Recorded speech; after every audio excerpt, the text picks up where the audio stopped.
পুরুষ পাইলে গা ঘেঁষে গল্প করবে চায় এখনকার মেয়েরা। পুরুষের কণ্ঠের আওয়াজ পাইলে দাদি নানি ঘরের কোনায় লুকাইতো।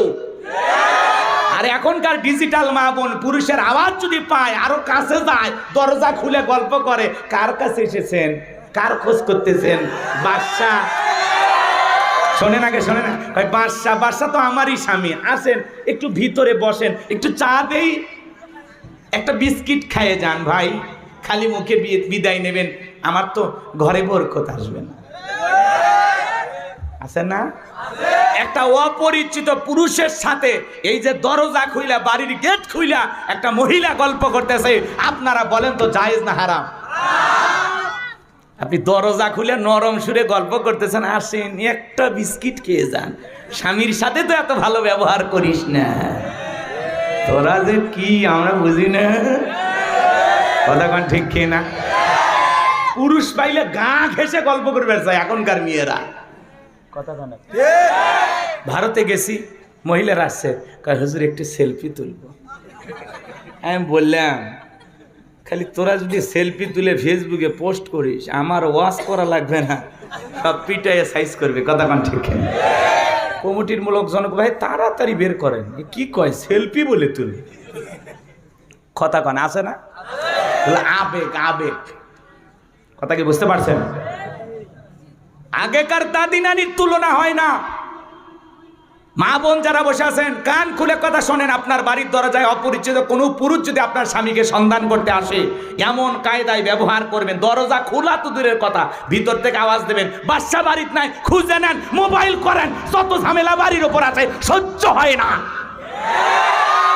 এমন ভয়ঙ্কর ভাষায় কথা বলবেন যাতে ওই পুরুষ বলে এটা মহিলা না বাঘিনী।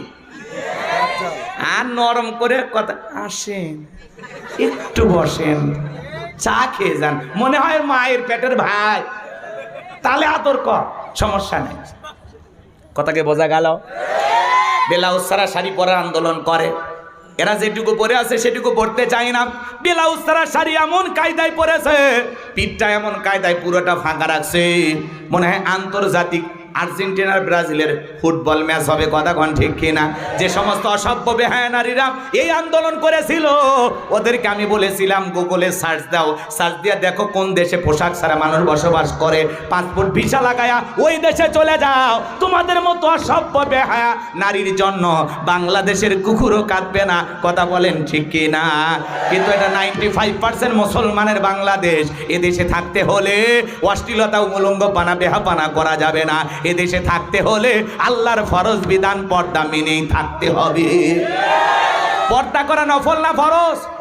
অকরনা ফি বুয়ুতিকুন্না ওয়ালা তাবাররাজনা তাবাররুজাল জাহিলিয়াতিল উলা।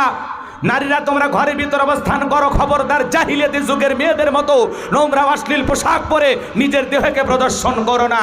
নারীরা পর্দায় থাকলে নিরাপদ থাকবে। পর্দা নারীর সিকিউরিটি দেবে, মর্যাদা দেবে।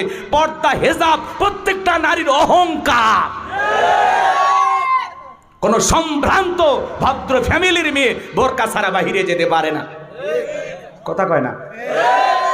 একটা নারী যদি ঢিলা ডালা বোরকা পরে, হাত মোজা পা মোজা লাগায়, রাস্তাতে হেঁটে যায়, মনের অজান্তে শ্রদ্ধা সম্মানে মাথাটা নত হয়ে আসে। কথা কয়? আর কিছু অসভ্য বেহায়া এমন উল্টা পাল্টা পোশাক পরে, ও পরা না পরা সমান,